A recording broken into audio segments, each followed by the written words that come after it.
Aquí reposan los restos de un buen amigo, un alto militar norteamericano cuya identidad no debo revelar, al menos por el momento.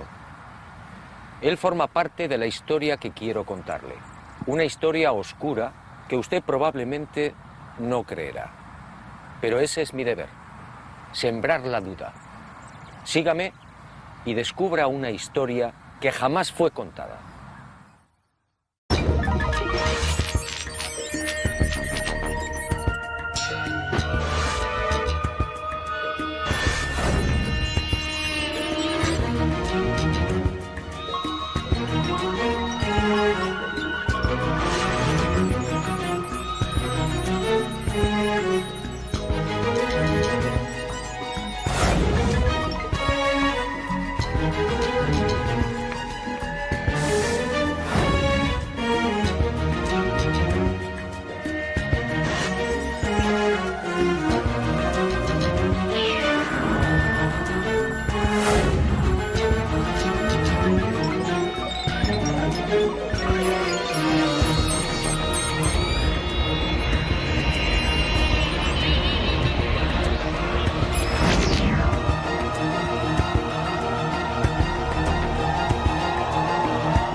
Siempre estuvo ahí.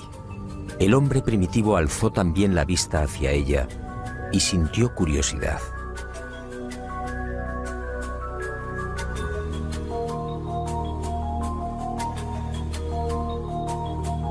Después llegó el miedo y la luna fue adorada.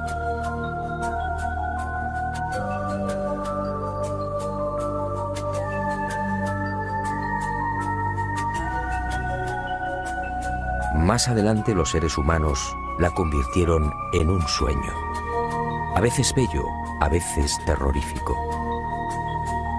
Y el satélite natural de la Tierra se convirtió en emblema de lo utópico, de lo inalcanzable.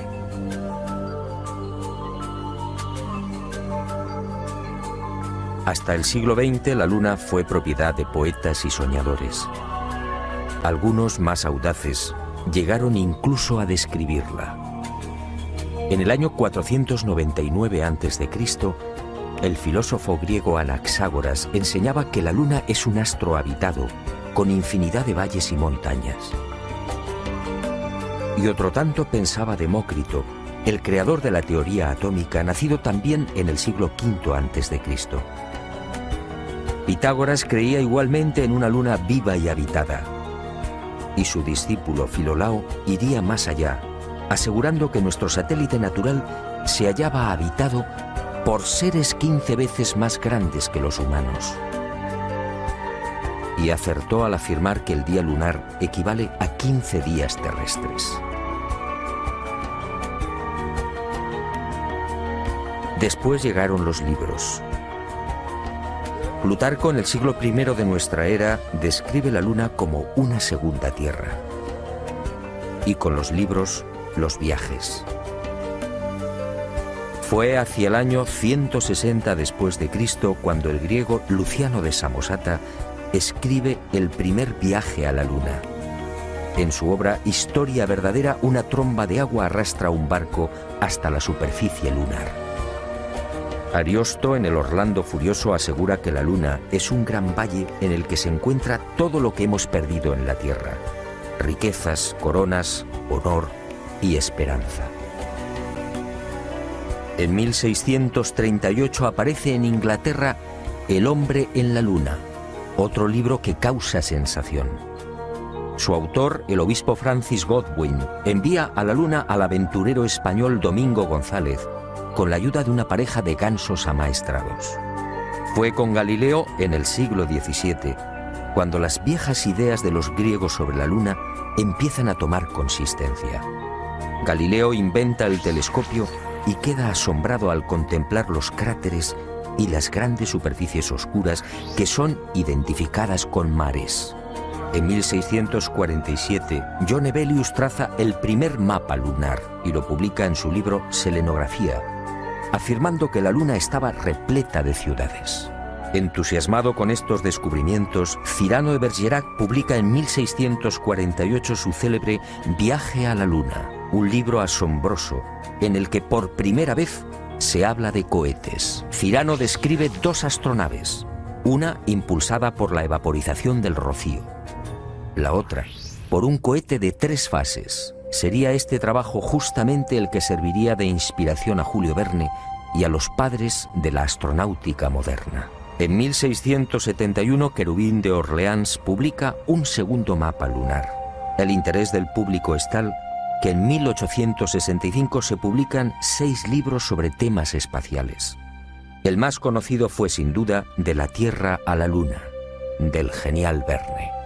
Y en 1903, el ruso Tsiolkovsky proporciona las pautas que servirían de modelo a la cohetería del siglo XX.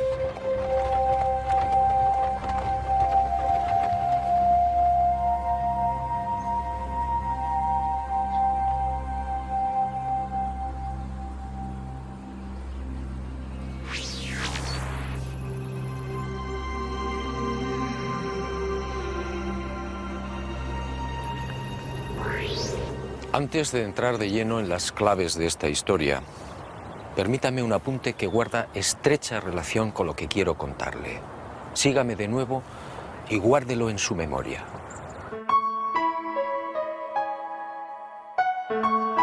Además de esas viejas y románticas ideas sobre la Luna y de la literatura más o menos fantástica sobre los viajes a nuestro enigmático satélite natural, la historia de la humanidad aparece igualmente repleta de otros no menos misteriosos fenómenos registrados en la superficie lunar.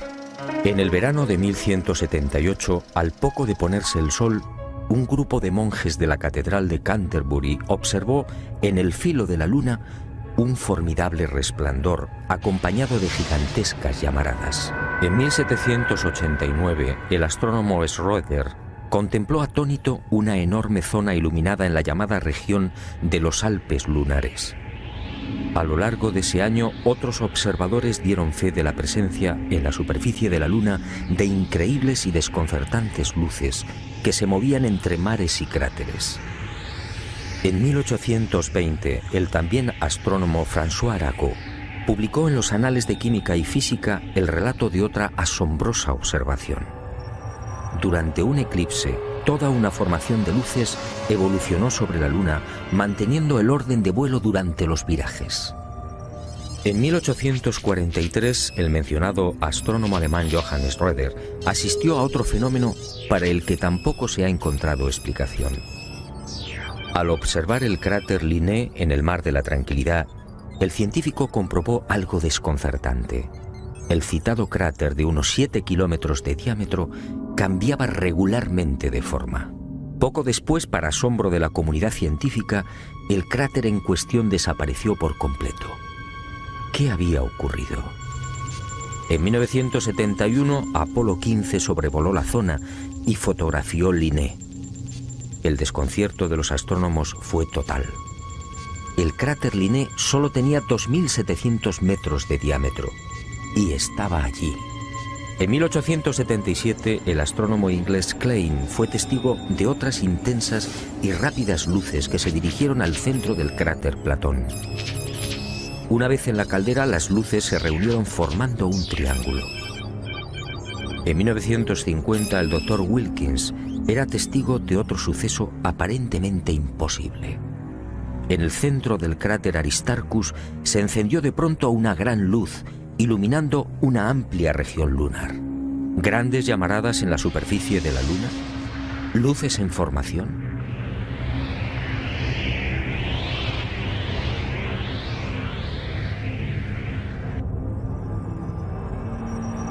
¿Qué estaba pasando en la Luna?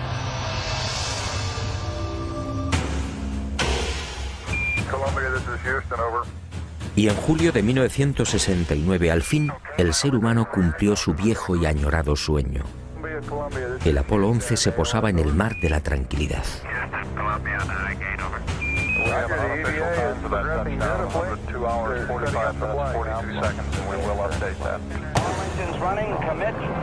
Y el mundo vibró con aquellos primeros y tímidos pasos de Neil Armstrong.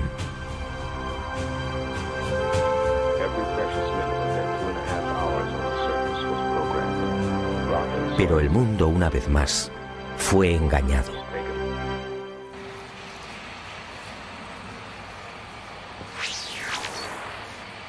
Muchos de los que vivimos aquel histórico y emocionante momento nos hicimos la misma pregunta. ¿Por qué ese obsesivo interés por conquistar la Luna? Fue el alto militar norteamericano al que me he referido y al que desde ahora llamaré Mirlo Rojo, quien años más tarde respondería con una información que me dejó perplejo. Una información secreta que muy pocos conocen. Las nuevas generaciones no saben o no recuerdan.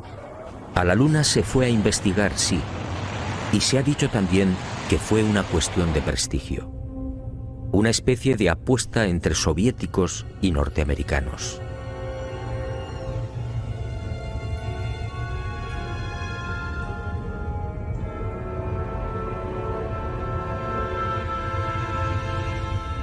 Pero hubo algo más.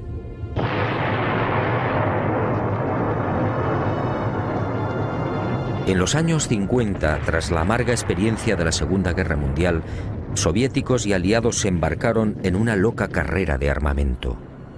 Aquel periodo fue conocido como Guerra Fría.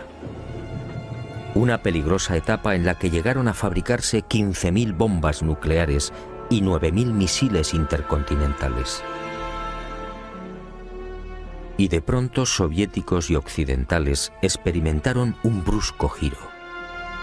De la noche a la mañana, sin aparente justificación, la URSS sorprendió al mundo, situando en órbita el primer satélite artificial, el Sputnik. Era el 4 de octubre de 1957. Y armas nucleares y misiles intercontinentales quedaron en segundo plano. ¿Por qué? Y la opinión pública, atónita, asistió a otra sucesión de acontecimientos no menos desconcertante. Estados Unidos se enganchó también a la incipiente carrera espacial, manteniendo en la sombra su obsesión armamentística. Pero los soviéticos mantuvieron la delantera. Mientras los norteamericanos fallaban una y otra vez en los lanzamientos, el 12 de septiembre de 1959, el Lunik 2 ruso conseguía el primer impacto en la Luna. Poco después, el Lunik 3 enviaba las primeras imágenes de la cara oculta. Y el mundo siguió preguntándose, ¿qué ocurría? ¿Por qué este obsesivo interés por conquistar el espacio y sobre todo la Luna? Pero soviéticos y norteamericanos siguieron guardando silencio sobre sus auténticos intereses. Los humillados norteamericanos recibirían el golpe de gracia el 12 de abril de 1961. Ese día el cosmonauta Yuri Gagarin se convirtió en el primer ser humano que orbitaba la Tierra. Y el mundo, en especial la nación norteamericana, fue sorprendido de nuevo. 44 días después de la hazaña de Gagarin, el presidente Kennedy compareció ante el Congreso, comprometiéndose a lavar el honor del país. En aquella oportunidad, un Kennedy firme y sereno asombró al mundo.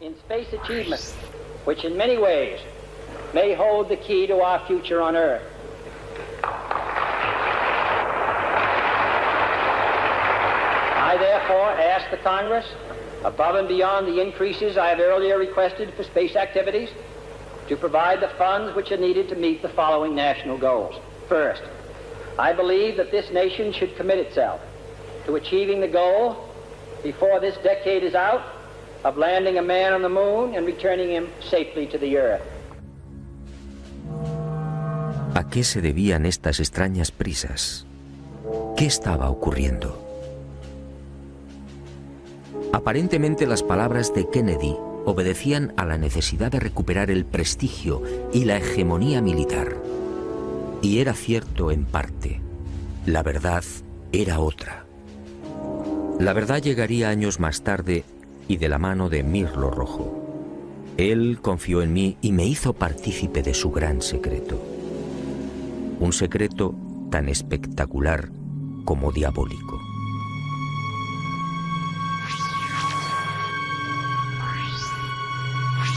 Soviéticos y aliados mintieron a la hora de justificar aquella loca carrera espacial.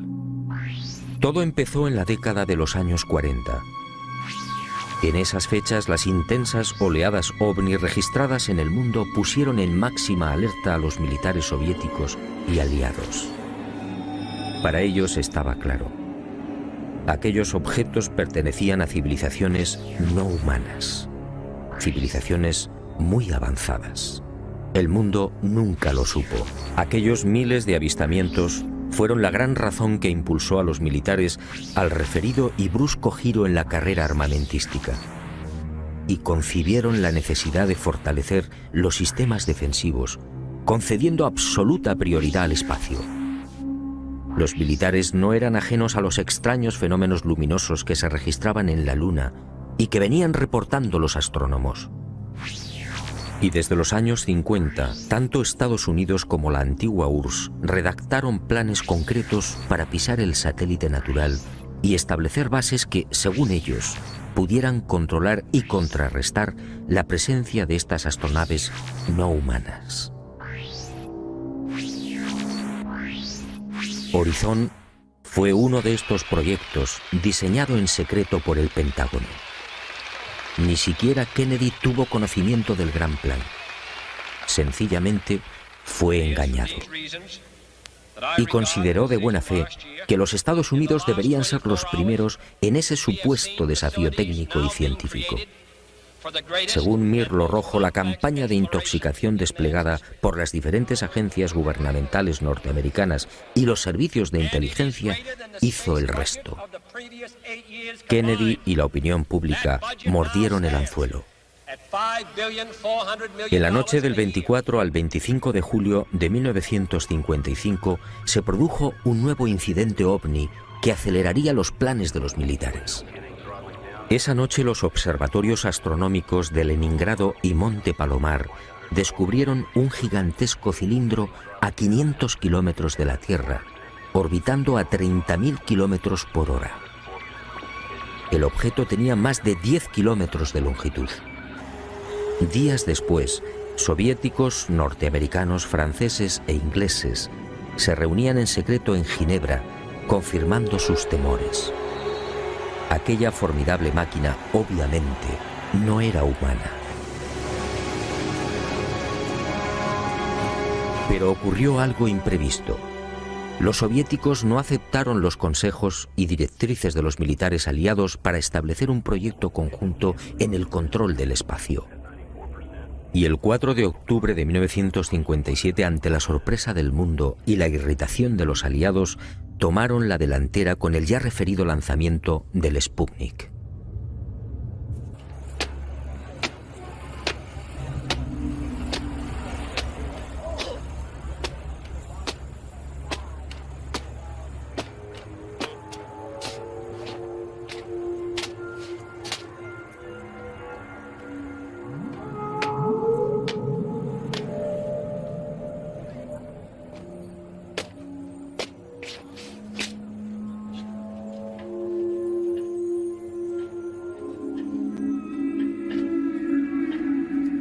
Y durante una década, entre 1957 y 1968, los militares norteamericanos y soviéticos fueron confirmando lo que ya sabían o imaginaban, y mucho más.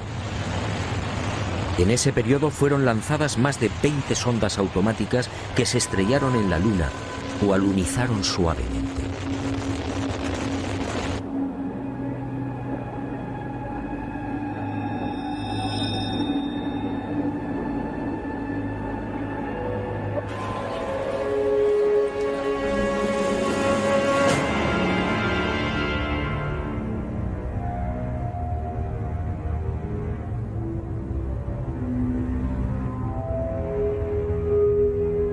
En total, sin contar las imágenes obtenidas por la URSS, la NASA recibió 230.000 fotografías del satélite natural.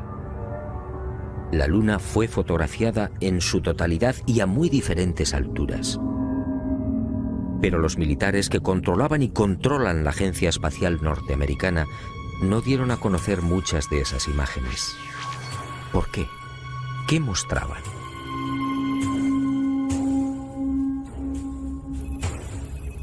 Cuando Mirlo Rojo me entregó algunas de estas fotografías, quedé desconcertado.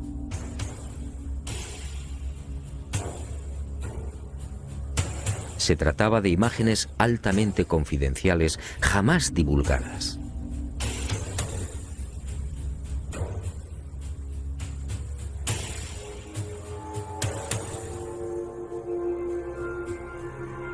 En una de ellas, tomada por la sonda Orbiter 2 en noviembre de 1966, se aprecian dos muros o carreteras paralelos de 27 kilómetros de longitud.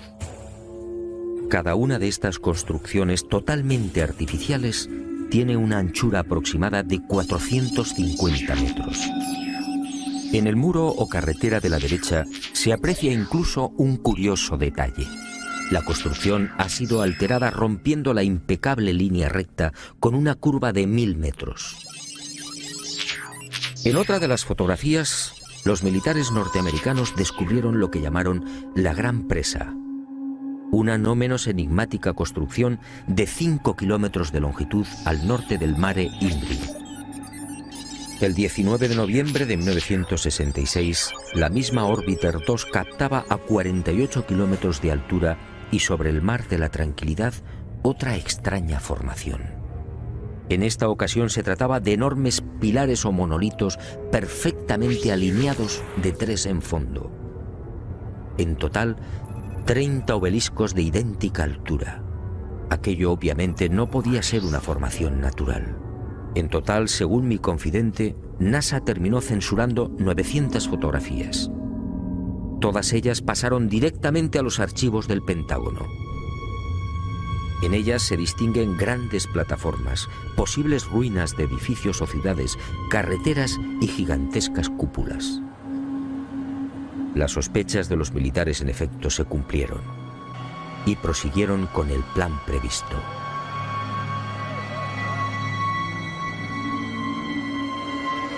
Civilinamente, los servicios de inteligencia militar norteamericanos se cubrieron las espaldas en previsión de una hipotética fuga de información. Para ello, utilizando a NASA como pantalla, propiciaron la redacción de un informe que los eximiera moral y jurídicamente de cualquier responsabilidad en caso de ocultamiento.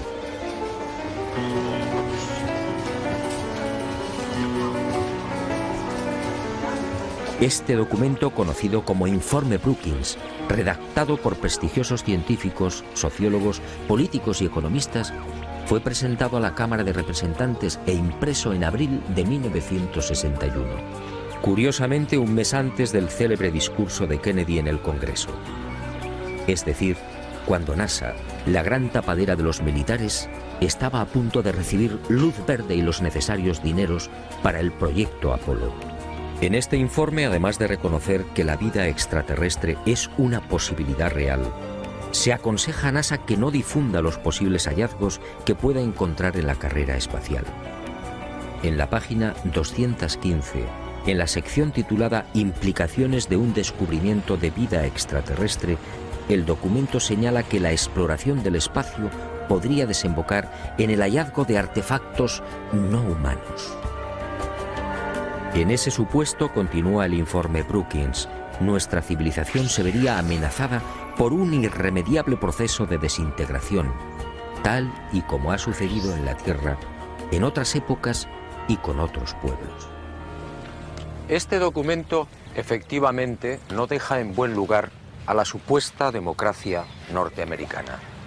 Hablemos claro.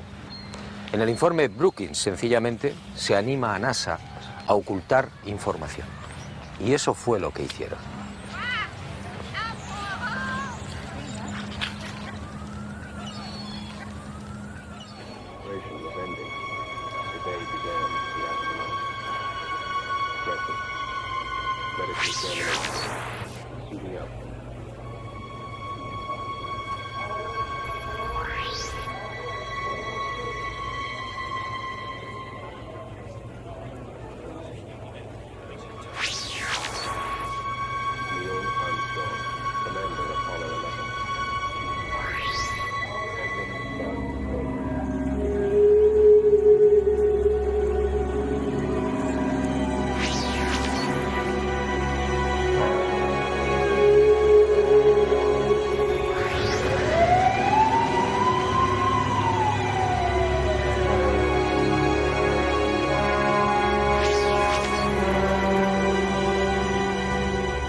En el viaje de ida hacia la Luna, el Apolo 11 vivió una primera experiencia que también fue silenciada.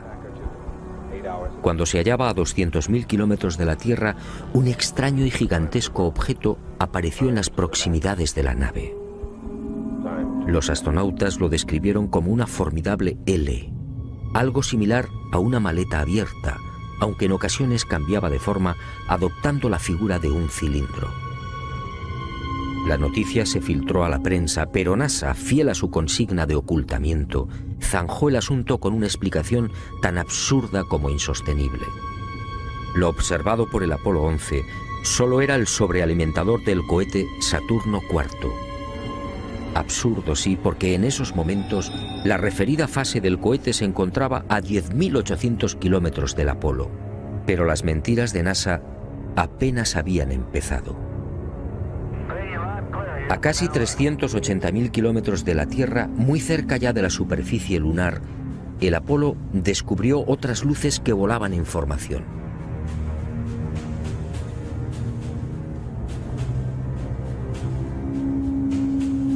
Según Mirlo Rojo, aquellas luces parecían esperar al Apolo 11.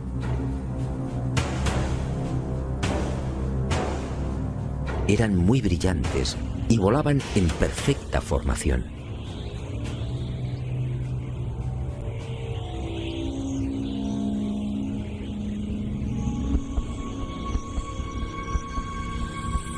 Poco después se alejaron a gran velocidad, desapareciendo hacia la superficie de la Luna. Los astronautas tenían razón. Aquello parecía un recibimiento. Pero lo más espectacular estaba por llegar.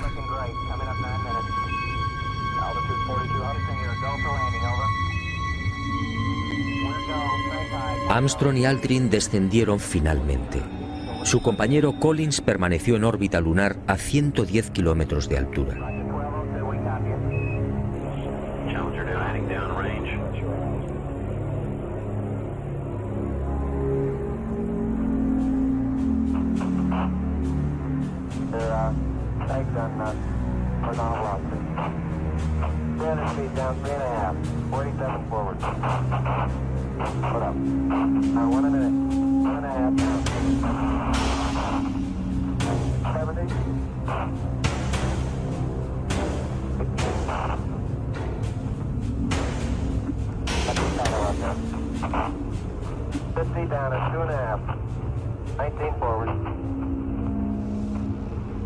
Altitude, velocity, light.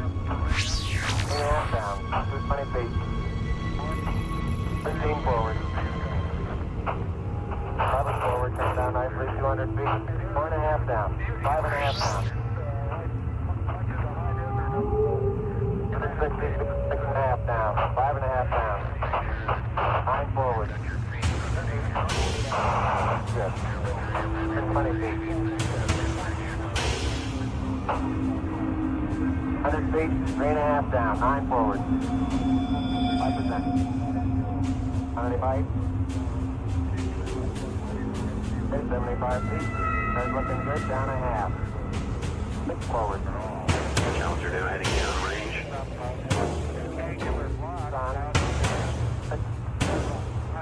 Y al poco de aquel histórico alunizaje, Armstrong y Aldrin volvieron a sobresaltarse.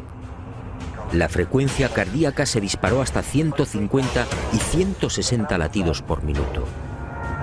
Las palabras de Armstrong, atropelladas, dejaron perplejos a los técnicos de Houston.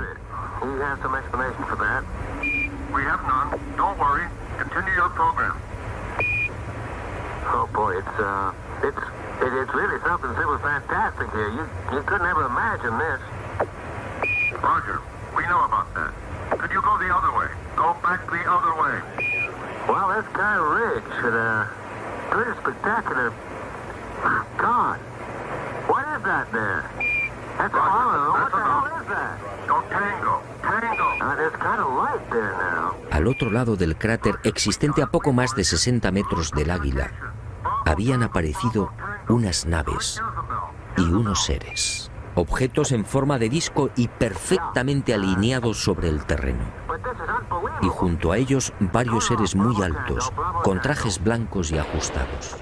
Cuando los astronautas, obedeciendo las insistentes órdenes de Houston, trataron de filmar, objetos y seres desaparecieron.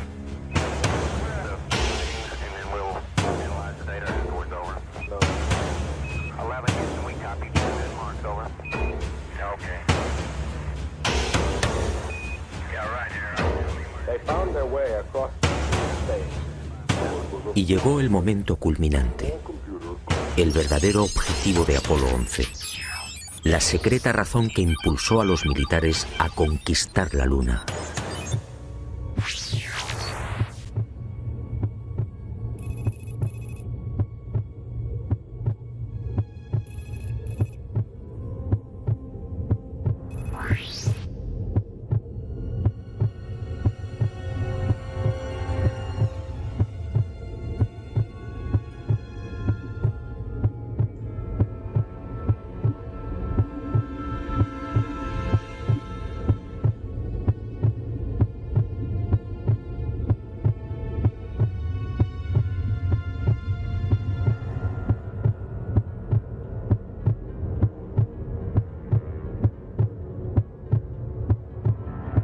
Esta fue la verdad, la única y secreta verdad. Aquel 21 de julio de 1969, Armstrong y Aldrin se alejaron escasos metros del módulo, filmando esta increíble construcción. Esta película de 14 minutos jamás fue difundida por NASA.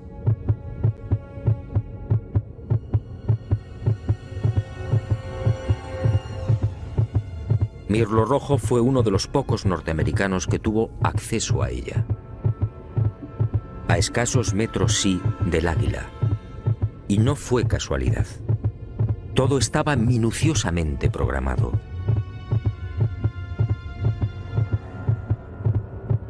Estas misteriosas ruinas, como otras igualmente filmadas por los restantes Apolos, habían sido fotografiadas con anterioridad por las diferentes sondas automáticas. Una de ellas, la Surveyor 5, lanzada el 8 de septiembre de 1967, fue decisiva. Alunizó en el Mar de la Tranquilidad, muy cerca de esta construcción, enviando 19.000 fotografías.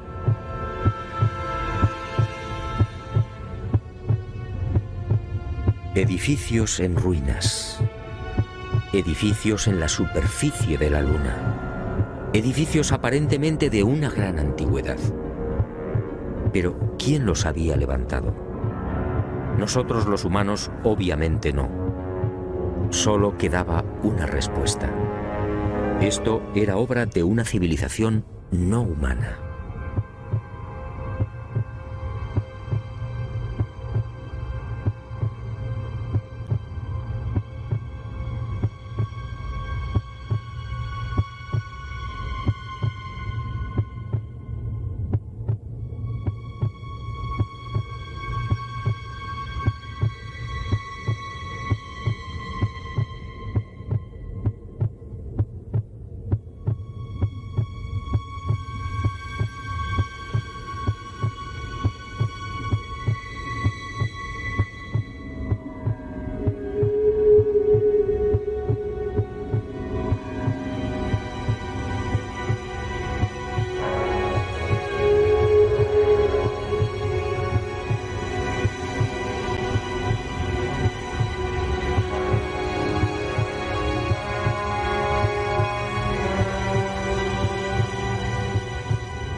Los militares habían satisfecho la primera parte de su diabólico plan. Ahora quedaba la segunda.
Según mi confidente, los astronautas procedieron a lo programado. Recogieron muestras de los muros, tomaron medidas y se retiraron.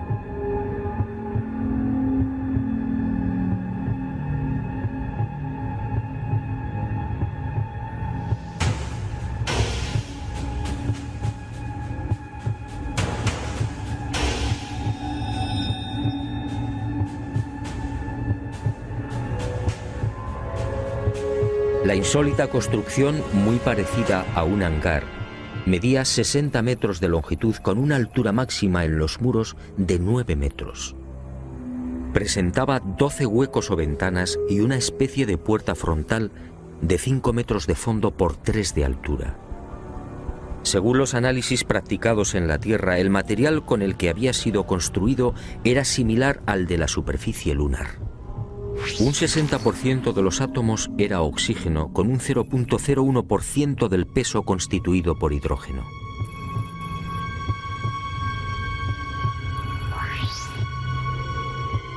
Las paredes se hallaban muy erosionadas.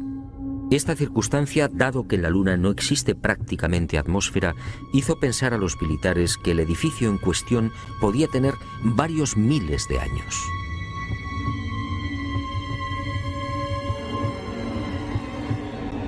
La secreta excursión de Armstrong y Aldrin a este hangar y naturalmente los 14 minutos de película jamás fueron difundidos por NASA. Oficialmente no existen. Pero poco faltó para que la increíble aventura se filtrara a la opinión pública. Todo se debió a un error de NASA que permitió la publicación en aquel 21 de julio de una escueta e incomprensible noticia. En un teletipo que dio la vuelta al mundo se afirmaba textualmente: el corazón del astronauta Neil Armstrong alcanzó las 160 pulsaciones por minuto al finalizar hoy su paseo lunar, mientras se hallaba trabajando en la dura operación del cargamento de muestras de rocas y suelo lunar. El hecho pasó prácticamente desapercibido, pero algunos con toda razón se preguntaron: ¿cómo era posible que Armstrong sufriera semejante aceleración cardíaca en el más que inofensivo y cómodo transporte de rocas lunares? En el delicado descenso del Águila, la frecuencia cardíaca de Armstrong llegó a 156 pulsaciones por minuto. Ahí sí estaba justificada la fuerte alteración del astronauta. En la carga de rocas, en cambio, no tenía sentido. Armstrong, de 39 años de edad, había llevado a cabo 78 misiones de combate en Corea. Había volado más de 200 modelos de aviones y tenía fama por su extraordinaria frialdad y nervios de acero. ¿Por qué iba a experimentar hasta 160 pulsaciones en la recogida de muestras lunares? La absurda noticia divulgada por Charles Berry, médico de los astronautas, no tuvo en cuenta además otro pequeño gran detalle que invalidó la forzada explicación oficial. Durante las 3 horas que duró el paseo lunar, Armstrong y Aldrin recogieron un total de 25 kilos de rocas. Dado que en la superficie de la Luna existe una gravedad 6 veces menor que la de la Tierra, el peso real de las rocas fue de 4 kilos. 4 kilos repartidos entre 2 astronautas y en diferentes momentos de la excursión lunar. La versión de NASA efectivamente no era creíble.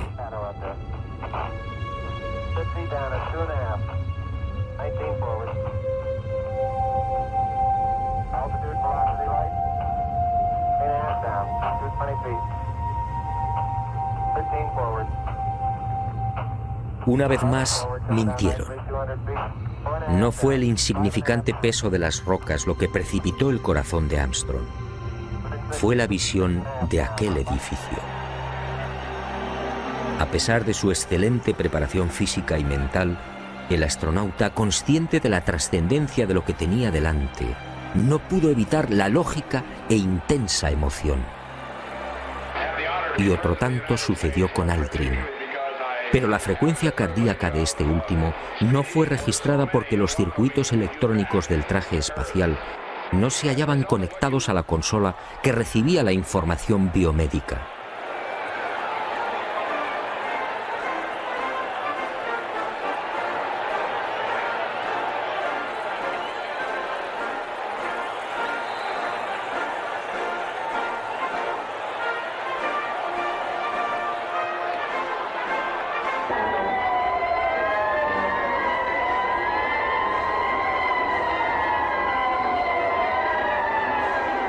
Los hombres del planeta Tierra posaron aquí su pie por primera vez.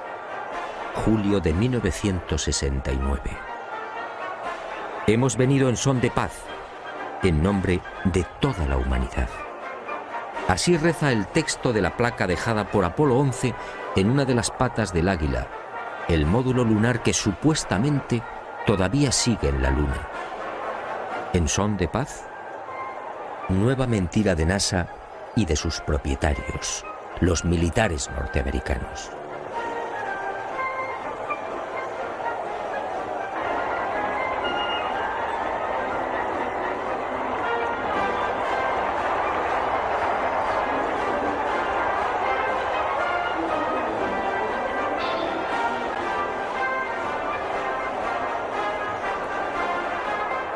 Mirlo Rojo fue contundente.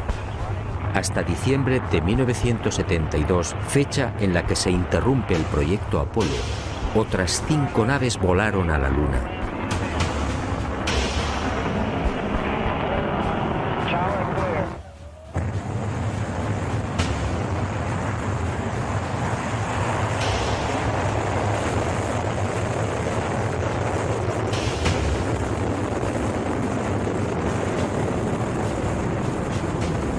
Y volvieron a filmar construcciones.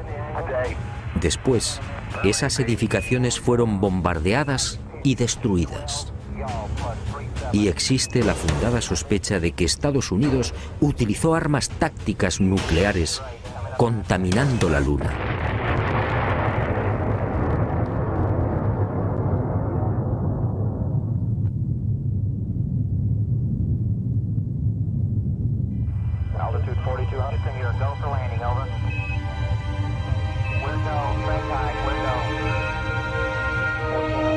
Así se cerró la segunda fase del diabólico plan. Los militares norteamericanos no lo consintieron. Esas estructuras podían provocar el caos en la Tierra. Eso dijeron.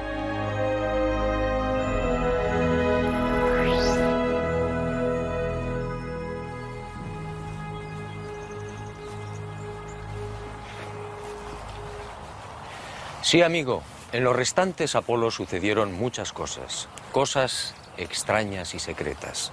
Pero esa es otra historia que quizá algún día me decida a contar. Suponiendo, claro está, que siga vivo. Por cierto, desde aquel diciembre del 72 han transcurrido más de 30 años. ¿Estamos pensando lo mismo? ¿Por qué nunca se volvió a la Luna?